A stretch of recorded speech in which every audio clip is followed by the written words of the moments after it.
is happening, everybody? All right, so I was at the drag strip, per usual, hanging out with some friends, and when we were talking about the different cars that we were seeing in the staging lanes, what with it being in between us all running low 10-second passes, we started to kind of pick out some of the cars that we were surprised that we hadn't seen at the drag strip. Primarily lamenting over the fact that we hadn't seen a GT500 yet. Now, this is March of 2020, and I don't think that there are just roving bands of these things running around on the streets, but there are certainly plenty in the city of Houston, Texas, and none of them have made it to the drag strip yet. At least not that we had seen, and that would mean that they had shown up at maybe a private track rental or something like that. But on a typical test and tune night, conspicuously absent. And it got me to thinking a little bit. You know, with all the bullshit that was getting talked, you would think that there would be some intrepid GT500 owner that would want to show up to the drag strip with his new toy and show the world what that thing is capable of. But I believe that it is the internet that has unfortunately put the kibosh on that enthusiasm. You see, here's the thing. I went perusing around the internet after said trip to the track and discovered that every single one of the YouTubers that was active with their GT500 was also running into problems like, I don't know, transmission over temp, or the car just not performing consistently on the drag strip.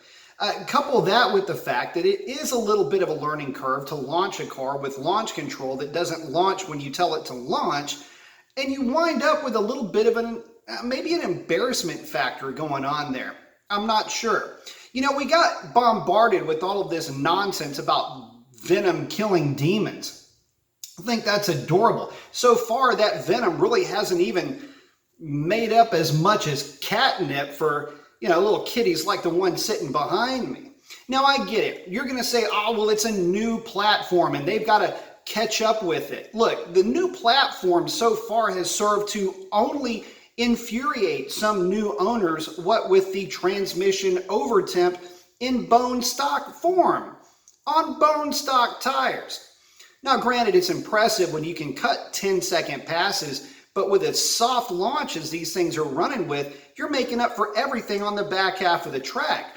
One slight glitch and you are done on that pass. So yeah, a little bit strange to not see him at the drag strip.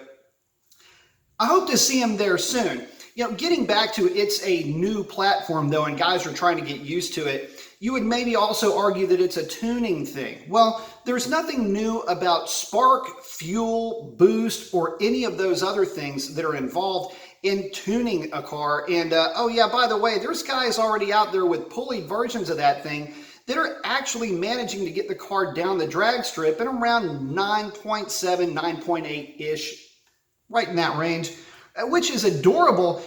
When you consider the fact that its baby brother, the Mustang GT, hell, you can't swing a dead cat over your head in the staging lanes and not bounce one right off of the roof of a mid 9-second Mustang GT, let alone plenty of low 10-second, high 10-second, I should say, naturally aspirated versions of that car. So saying that it's not a drag car is pretty much out of the question at that point, compounded only by the fact that the GT500 has drag mode. Yeah, your not a drag car has drag mode.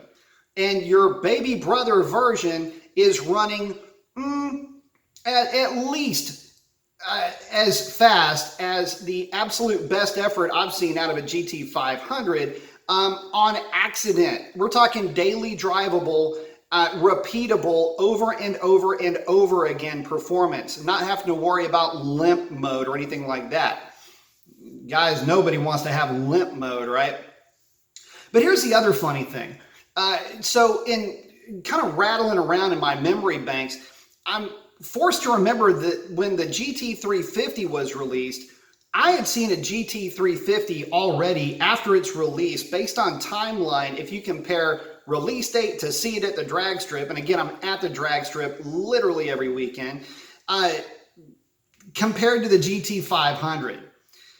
You know, I'm bummed out by this. I would love to see one at the track, and I'm rooting for it to have some level of success, but I'm afraid to say that the owners of that car are figuring out pretty quickly that they may have been a bit fleeced throughout this whole process. Yeah, that extra technology and the dual clutch transmission and all the power and everything else and all the shit talking leading into this, looks like this is what it got you. It got you a car that only a journalist could love and only a journalist could pan for not being as good as the GT350. This thing's not even good at drag race. It's got a positive displacement supercharger and you want it to go around a closed circuit fast? Nah, man. That's what you do with a freaking positive displacement supercharger. You haul ass in a straight line. God, Ford, you know, you literally tripped over your own business trying to get this thing out the door. Tried to make a mark and you basically missed the mark entirely. Fantastic. Hopefully your next effort goes better than this. Maybe it will, maybe it won't. So far as I can tell, the owners of these cars aren't going to budge on, I don't know, carrying that torch too high, if you know what I mean. That's a wrap on this one. Y'all have a great one. Adios.